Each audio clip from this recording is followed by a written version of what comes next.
حضرت علی رضی اللہ تعالیٰ عنہ نے فرمایا، لوگوں سے یاد کرنے کا شکوہ مت کرو، کیونکہ جو انسان اپنے رب کو بھول سکتا ہے وہ سب کو بھول سکتا ہے۔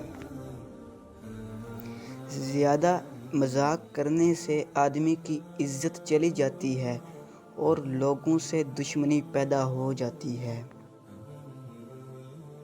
جو آدمی دوسرے لوگوں کے عیب کی تلاش میں رہتا ہے، اللہ تعالیٰ اس کے عیب ظاہر کر دیتا ہے۔ جو آدمی صبر اختیار کرتا ہے وہ کامیابی پاتا ہے، اور جو جلد بازی کرتا ہے وہ ٹھوکر کھاتا ہے۔ جو آدمی لوگوں کے حالات دیکھ کر عبرت پذیر نہیں ہوتا، اللہ تعالیٰ اس کے حالات میں اور لوگوں کی عبرت دلاتا ہے۔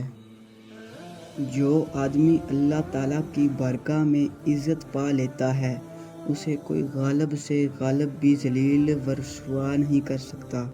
جو آدمی اللہ تعالیٰ کے سامنے اپنی عاجزی ظاہر کرتا ہے تو دنیا داروں کی اونچی گردنیں اس کے سامنے ذلیل و پست ہو جاتی ہیں۔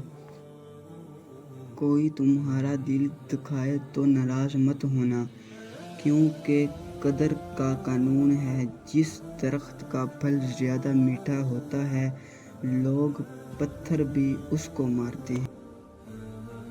اچھے لوگوں کا تمہاری زندگی میں آنا تمہاری قسمت ہوتی ہے، اور انہیں سنبھال کر رکھنا تمہارا ہنر۔ کبھی اپنی زبان سے کسی کے عیب بیان نہ کرو، کیونکہ عیب تم میں بھی ہیں اور زبان لوگوں کی بھی ہے۔